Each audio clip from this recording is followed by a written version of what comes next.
Hello, welcome back to another video. My name is Tracy Smalls DeLeston. I like to jump straight on into the video, but before I do, I just ask that you simply subscribe to this channel if you have not already done so, and click that notification bell so that you be notified when I'm uploading videos. And also, please give me some reactions, thumbs up the video, share it out, and lastly, but certainly not of the least, please go ahead and purchase one or two or both of my books, both available on Amazon: Freedom from Narcissistic Abuse, Make an International Bestseller, and Breaking the Chains of a Narcissist. So let's jump straight on into this video. I heard another video and one of the things that I like to share before I start is just make sure that you understand when you're dealing with anything as it pertains to anything in life. But for the sake of this video today, we're talking about narcissistic abuse. Just like there's different states, but within that one state, there are a multitude of cities within it.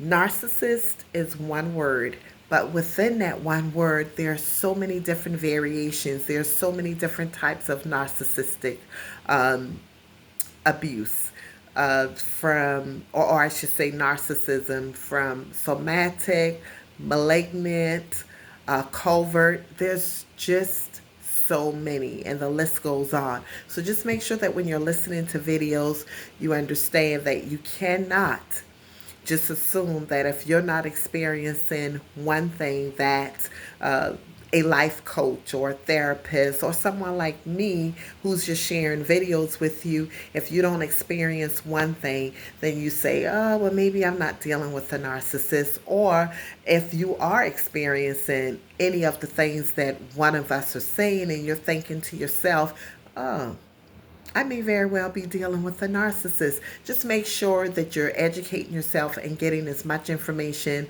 on what's going on before you just assume. So I'm going to start with talking about the video that I heard, where this gentleman stated that one of the things that a narcissist will do in a sexual situation is that if you're approaching them for sex, they may decline sex. They may not even want you to initiate it. That is a means of controlling you. That is a means of controlling their environment. They have it when they want it, and so forth and so on.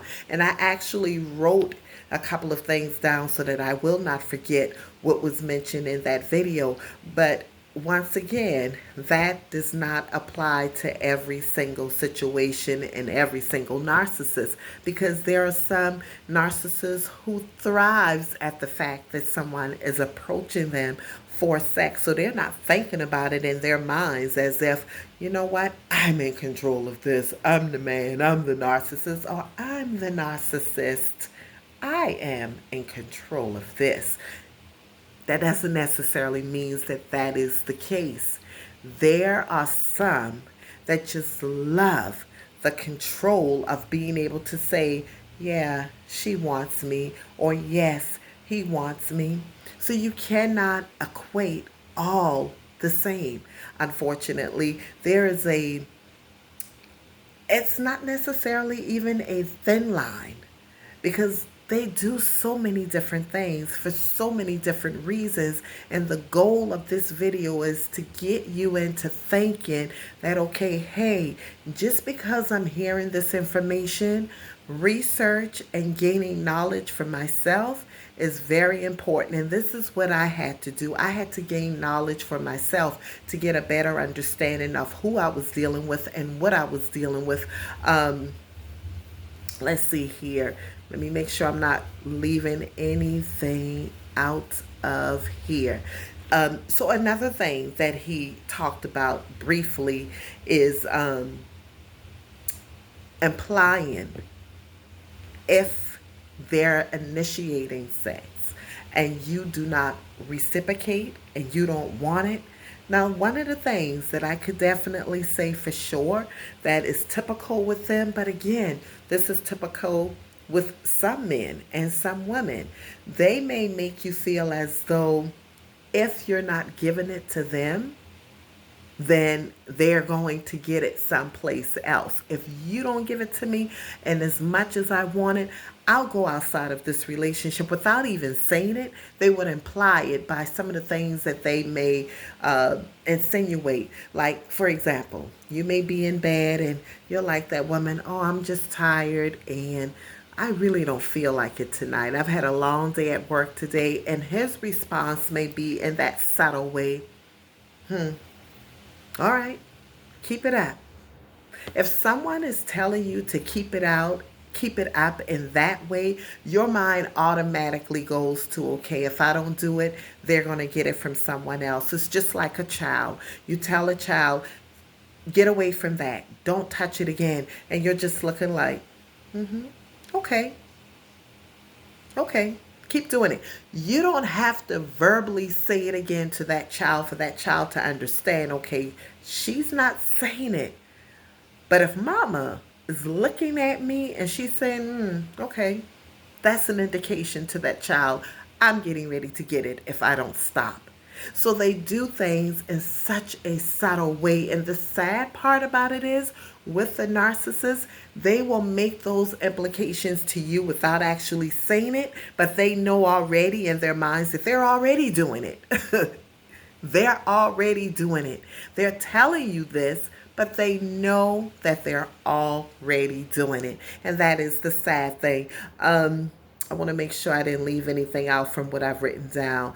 It's just that I want to make sure that you all understand. I've done a video already, Sex with the Narcissist. That is really important that you understand who you're dealing with, what their true motives are. Are they really tired after coming in from a long day at work and they just basically are really tired and genuinely tired? Or if they're using it as a ploy to manipulate you. That is a horrible feeling. They do things like what I've just mentioned. They would also do things to body shame you, make you feel like your body is not good enough. You don't look good enough. The list goes on and on. So always make sure that you're being frugal with whatever information you're saying and sharing with them. Be frugal until you really understand and know who you're dealing with. We share so much in the beginning of our relationships until we give them, I mean, it's like they're storing all of this information. They're storing it. Everything that you say, they're storing it to use it against you later on. So understand that it's important to be honest in your relationships, especially when you're first meeting someone, but you have to know and gain a little bit of instinct and intuition. Ladies, don't be foolish. Understand.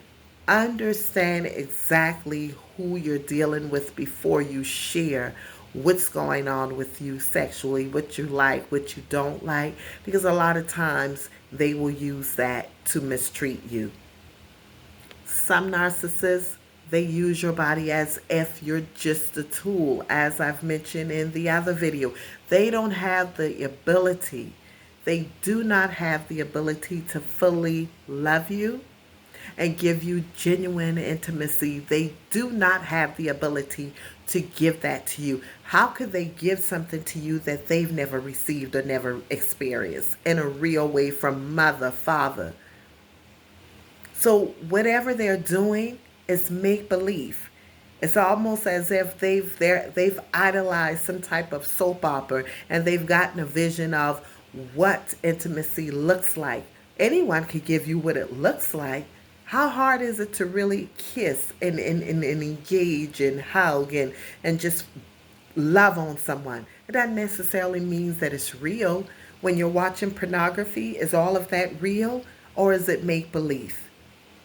Another thing that he mentioned in his video, some narcissists absolutely hate kissing. That is a huge no-no for them. That's defensive to them. Whereas another one, they would pretty much pull your lips off, pull your tongue out because they're slobbering all over you, kissing you. So you cannot, the point is, don't apply everything you hear specific to one type of narcissist. Don't do that, because you could be really, really setting yourself up for something major later on in that relationship if you choose to stay, or if you see that situation and you're like, well, I've heard this video and they're not saying anything about this, so I'm good. I'm good. This is just like any other relationship. I could get past this. I could handle this. Y'all, let's just make sure that we're being diligent, okay? I love you guys. Always remember, healthy mind, joyful life. Do not allow anyone to distort your peace, joy, or happiness. And once again, sharing is caring. The very best way that we could get this information out is if you share the videos. It's free. We're not asking for anything except your shares and subscriptions. So I appreciate it. And once again, please run out and get your copy of your book, Breaking the Chains of a Narcissist and Freedom from Narcissistic book.